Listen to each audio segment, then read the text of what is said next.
Ce soir, j'ai vraiment un grand privilège, un grand plaisir de recevoir Maître Nathalie Sénégon-Nataf. Et je vous remercie très sincèrement, Nathalie, d'être là ce soir parce qu'avec votre emploi du temps ultra chargé, vraiment chouette de pouvoir avoir trouvé ce moment pour nous délivrer votre expertise. Je vais essayer de vous résumer, de résumer votre parcours en quelques instants, votre incroyable parcours au service des hommes et des femmes, mais également des enfants qui sont touchés par ce tsunami que représente le divorce et la séparation. Depuis plus de 30 ans, vous exercez en tant qu'avocate spécialiste en droit de la famille et des personnes et de leur patrimoine. Et dès 1991, vous ajoutez une corde à votre arc en tant que médiatrice. Vous exercez au barreau de Versailles et puis ensuite à celui de Paris. Et très tôt, vous faites de la cause de la maltraitance des enfants votre combat où vous ne cesserez d'interpeller la société civile et le monde politique de tous bords sur l'enfance en danger. Vous êtes d'ailleurs toujours membre du groupe, si je ne dis pas de bêtises, vous êtes d'ailleurs toujours membre du groupe des avocats d'enfants au barreau de Versailles.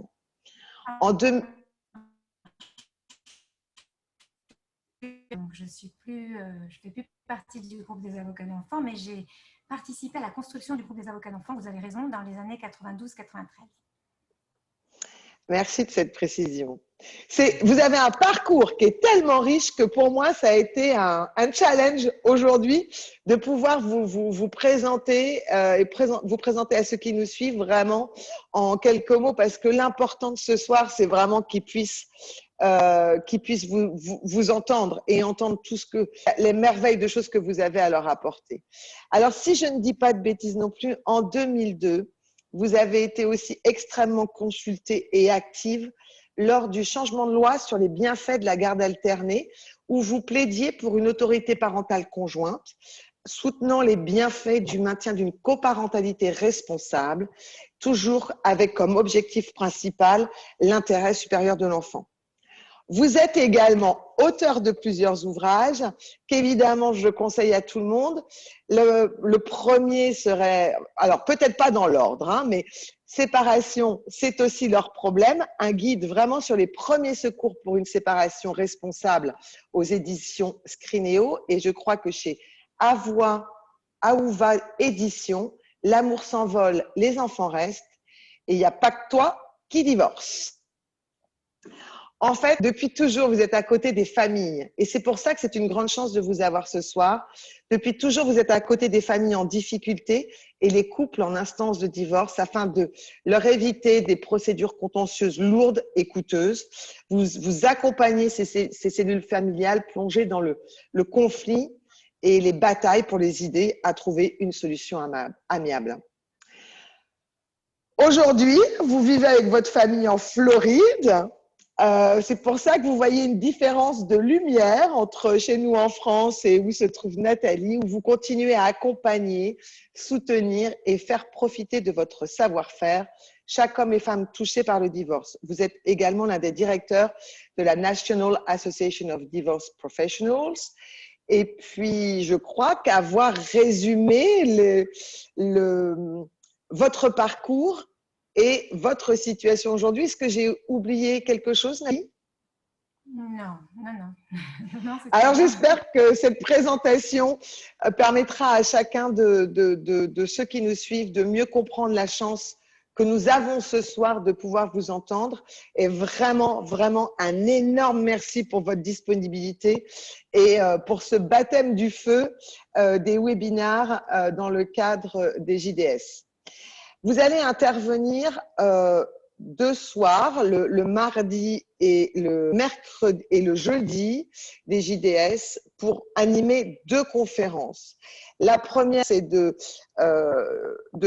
nous donner tous les conseils les plus utiles pour prendre soin de ses enfants dans le cadre d'un divorce et d'une séparation. Et dans la deuxième conférence que vous animerez, vous nous parlerez des divorces et des séparations avec des partenaires au profil psychologique particulier. Si on devait démarrer sur, parce qu'il a fallu en choisir une, donc sur les enfants, Est-ce que vous pourriez déjà nous dire comment, selon vous et selon votre expérience, les enfants perçoivent la séparation? Oui, bien sûr. Alors déjà, la séparation, c'est dur pour tout le monde, bien entendu. C'est dur déjà pour les adultes qui divorcent. Les adultes ont été des enfants aussi et un jour, il y a bien longtemps, ils ont aussi grandi eux-mêmes avec l'image et bien sûr la volonté de construire un nid douillet et de construire un cocon familial. C'est quand même un petit peu l'empire et le souhait de tout un chacun. Et puis, devenus adultes, eh bien, ils voulaient le meilleur pour leurs enfants parce que tous les parents veulent bien faire. Et malheureusement, la réalité parfois rattrape certains couples et les confronte à l'épreuve de la séparation. C'est la vie. Et on ne peut pas, quand on signe pour la vie, on n'a aucune certitude. Les parents, donc à ce moment-là, bien, il y a quelque chose qui s'écroule, ils vont se sentir bien sûr coupables, brisés. Et dans ce contexte-là, eh bien, pourtant, il va bien falloir faire bonne figure vis-à-vis des enfants qu'on a conçus à deux.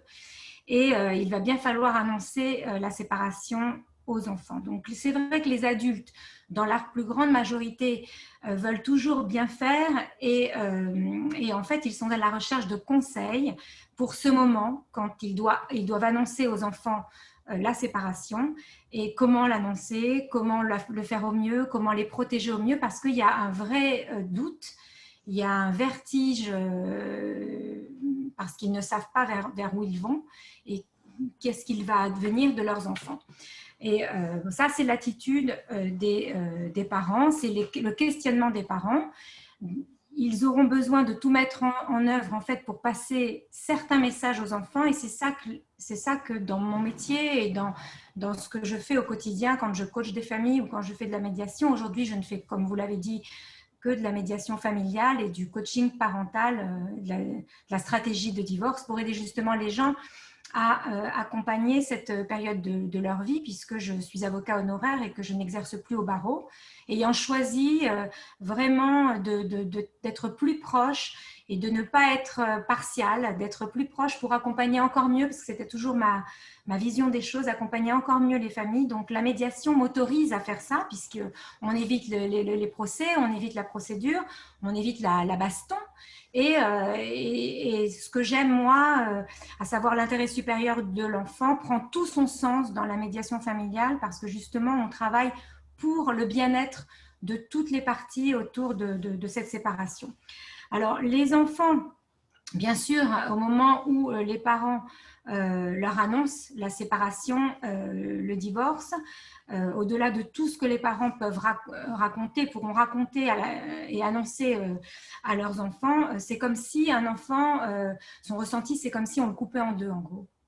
C'est comme si il perdait un peu son équilibre, sa fondation, son bras droit, son bras gauche, j'ai envie de dire, et sa structure, puisqu'il sait qu'il est issu de deux êtres et qu'il est la plupart du temps un enfant de l'amour. Donc, il se pose tout un tas de questions, il a l'impression de perdre son équilibre, il craint plein de choses, d'être abandonné, de ne plus être aimé assez, de ne plus voir autant ses parents. Il peut même aller jusqu'à se sentir parfois illégitime. Ils se sont aimés, ils m'ont eu, ils ne s'aiment plus, est-ce que je dois rester? Ce genre de questions. Oui, il peut aussi se sentir coupable en disant est-ce que c'est pas de ma faute si mes parents divorcent ou se séparent? Exactement. Et puis aussi, il se pose des questions sur l'amour qu'il a reçu jusqu'à présent et qu'il continuera ou pas de recevoir, puisqu'il découvre à ce moment qu'on peut ne plus aimer. Donc, il est au milieu de tout ça. Donc, il se pose beaucoup de questions. Et durant la conférence que vous m'avez proposé de faire au JDS, ben, moi, mon souhait, c'est d'aider un petit peu les parents à répondre un petit peu à ces questions et à apprendre comment expliquer au mieux les choses à l'enfant, comment le mettre au centre de ce qui le concerne à lui directement et comment l'écarter de ce qui ne le concerne pas et qui est une histoire de couple. Donc voilà, c'est les clés et c'est les pistes que les gens recherchent dans ces situations. Absolument. Est-ce que vous pouvez nous dire un mot, parce que lorsqu'on a échangé cet après-midi pour préparer cette rencontre de ce soir, on a parlé de 4 clients que l'on pouvait avoir. Juste un petit mot, je sais que vous l'avez à cœur, et moi aussi, sur l'aliénation parentale. Est-ce que vous pourriez nous dire simplement ce que représente, ce qu'est l'aliénation parentale? Oui, j'avais l'intention d'en parler aussi dans la conférence sur les profils particuliers. Ah d'accord, alors on peut en reparler plus tard. Mais c'est quelque chose quand même qui concerne effectivement les enfants, parce que brièvement, les enfants qui vont être trop instrumentalisés dans un conflit, dont les parents vont se servir comme outils, vont être des enfants qui vont souffrir plus que les autres, évidemment. Donc, c'est plus dans la conférence que je ferai 2 jours après, je crois. Oui, c'est ça. Sur les profils psychologiques particuliers dans le divorce, qui m'amènera à parler de ces personnes qui utilisent les enfants comme une arme de combat dans une guerre qui ne devrait ne concerner que le couple, et bien entendu. Et bien sûr, l'enfant souffre. L'enfant souffre dans un contexte comme ça, évidemment. Pris en otage jusqu'à pouvoir aller développer des troubles psychologiques irréversibles, quand ça va vraiment très loin, je crois. Oui, irréversible. Et puis surtout, faire savoir aux parents que le résultat escompté n'est pas celui qui arrive vraiment. Parce que lorsqu'on essaie d'utiliser ces enfants à charge de l'autre parent, et qu'on essaie de les utiliser, de les instrumentaliser et de les mettre un petit peu comme dans son clan, à la fin du compte, l'enfant, quand il grandira et quand il aura compris un petit peu, ça revient en boomerang. La personne qui fait ça, ça lui revient en boomerang. C'est jamais l'effet escompté. Donc, c'est quelque chose qui est à bannir, d'utiliser ses enfants dans un conflit de couple, évidemment. J'ai quelqu'un qui... Oui, pardon. Excusez-moi, je vous ai interrompu. Ah non, je vous en prie. Je dis c'est l'inverse de l'intérêt d'un enfant de faire ça, bien entendu. Absolument. Et je suis heureuse que cette année, dans le cadre des JDS, on puisse vraiment mettre, grâce à vous, une lumière sur ce qui détruit de temps à autre. Ce n'est pas une norme, fort heureusement, mais ce qui peut arriver et qui peut détruire certaines familles et évidemment certains enfants. Ouais. J'ai quelques clients, moi, qui ne sont pas mariés, qui sont ou pacsés ou qui vivent en concubinage et qui ne se rendent pas toujours compte de l'importance de faire attention à bien faire les choses pour protéger les enfants dans le cadre de leur séparation. Est-ce que vous pourriez nous dire s'il y a une différence en termes de protection de l'enfant et s'il n'y en a pas, ce qu'il faut faire aussi pour les couples qui ou pacsés ou qui vivent en concubinage? Je pense que pour un enfant, dans la perception, puisque sur cette première conférence, on parlera des enfants face au divorce ou à la séparation. Pour moi, le divorce ou la séparation, c'est pareil. Pour un enfant et sa perception, que les parents soient mariés, pacsés, concubins, ce sont les parents. On parlait de tout à l'heure du bras droit et du bras gauche. Ce n'est pas le mariage et le texte du mariage ou le passage à la mairie. Généralement, les enfants n'y sont pas d'ailleurs. À ce moment-là, c'est pas cet instant-là qui célèbre l'union de 2 époux qui donne la légitimité à l'enfant. La légitimité à l'enfant, c'est d'avoir un père et une mère. C'est ça, sa structure, c'est ça, sa fondation. Donc que les parents soient fax. Moi, je fais pas de différence. Honnêtement, je pense que les gens qui se séparent, qu'ils soient mariés ou non, doivent, je suis d'accord avec vous, prendre toutes les mesures de protection nécessaires. Alors, c'est plus facile parfois quand il n'y a pas de divorce à voir prononcé, parce qu'on peut s'organiser, mais vous savez, il y a aussi des personnalités compliquées, même dans une séparation et même dans un couple qui n'est pas un couple légitime, officiel, marié devant monsieur le maire. Donc, Donc, non, pour l'enfant, la perception que l'enfant a du couple de ses parents, à mon sens, ça ne change rien. La difficulté peut-être, c'est que les couples mariés ont affaire à un avocat et sont tout de suite accompagnés avec un professionnel qui va les orienter sur ce qu'il faut faire, ce qui est bon à faire pour l'intérêt d'eux ou des enfants.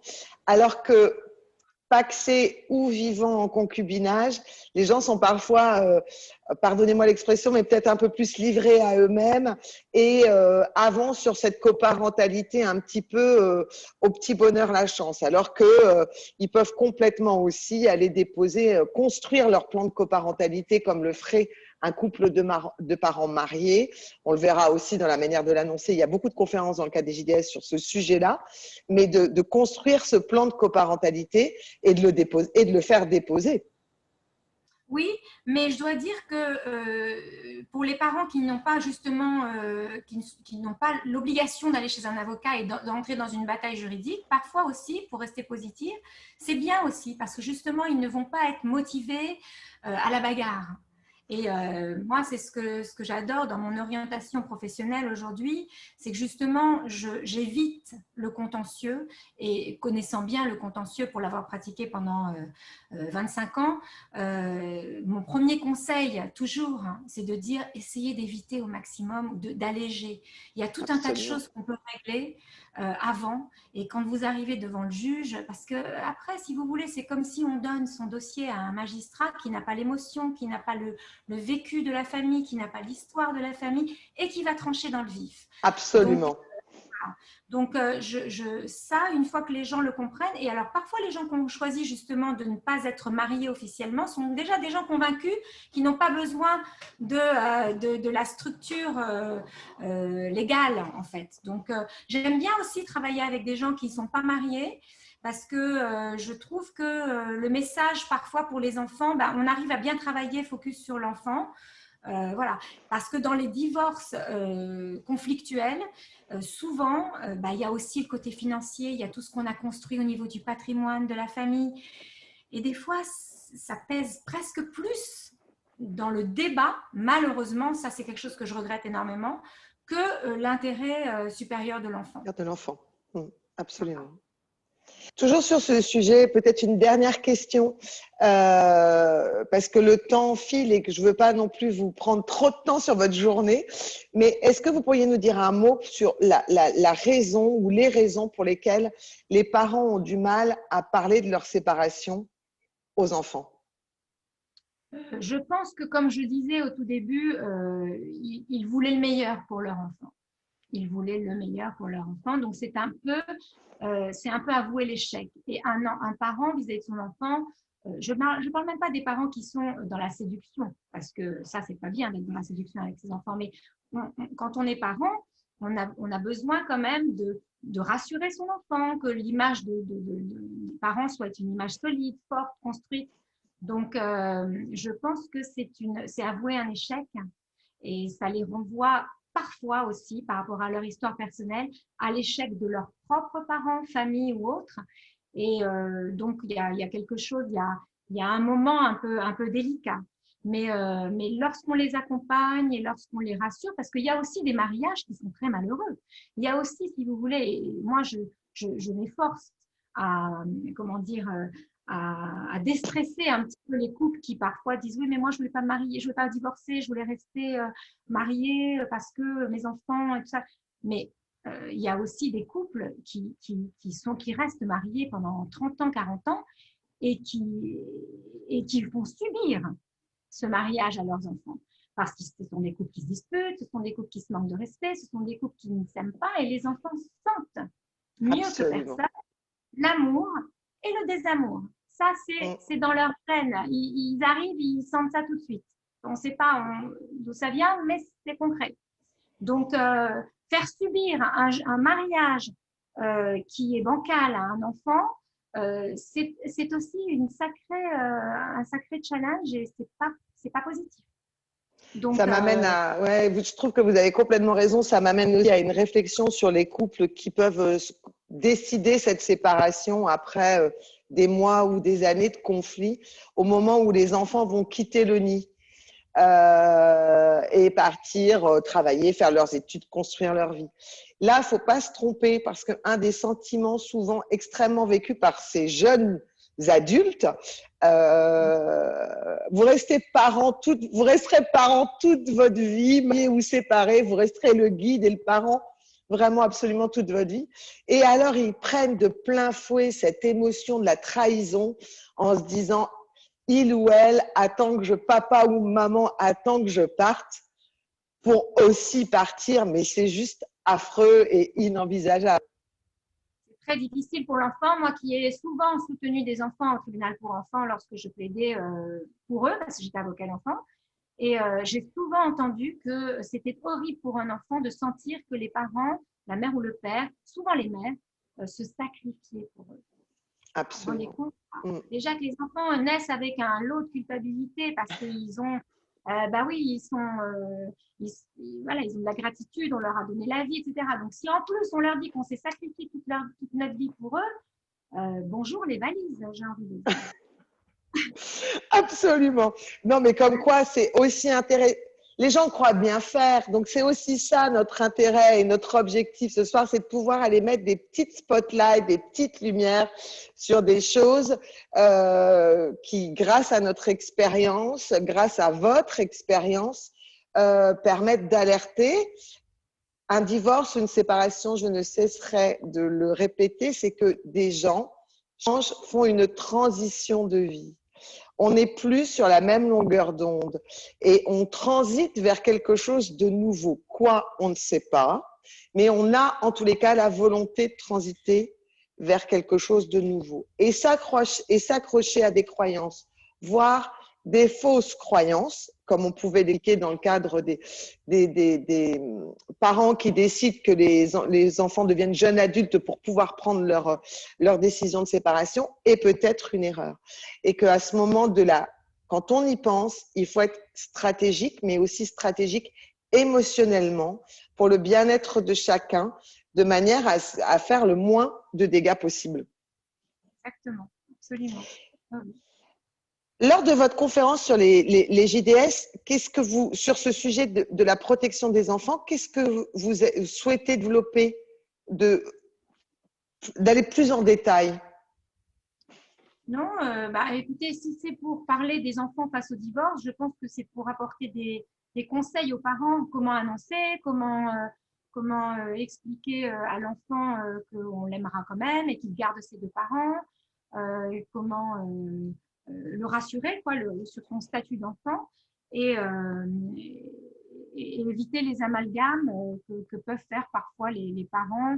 Par exemple, les parents, et ça rejoint la deuxième conférence, mais les parents qui ont un conjoint au profil particulier, tout à coup, lorsqu'ils divorcent, on a l'impression qu'ils réalisent, alors que ça fait 20 ans ou 30 ans qu'ils vivent avec cette personne au profil particulier difficile, psychologique difficile, ils se disent je ne vais pas faire subir à mon enfant ce que moi j'ai subi toute ma vie. Donc déjà, rassurer les parents parce que le statut de conjoint et le statut d'enfant, ce n'est pas le même. Un enfant, il naît dans une famille avec pour objectif d'en partir. Alors qu'un conjoint, normalement, on est lié à la vie, à la mort. Donc, c'est autre chose que de se dire qu'on va vivre toute une vie avec son conjoint. Mais les enfants ne se disent pas ça. Ils ne se disent pas, je vais vivre toute ma vie avec mon parent. Ça va être mes parents toute ma vie, ça oui, ils se le disent. Mais je vais vivre avec eux toute ma vie, non.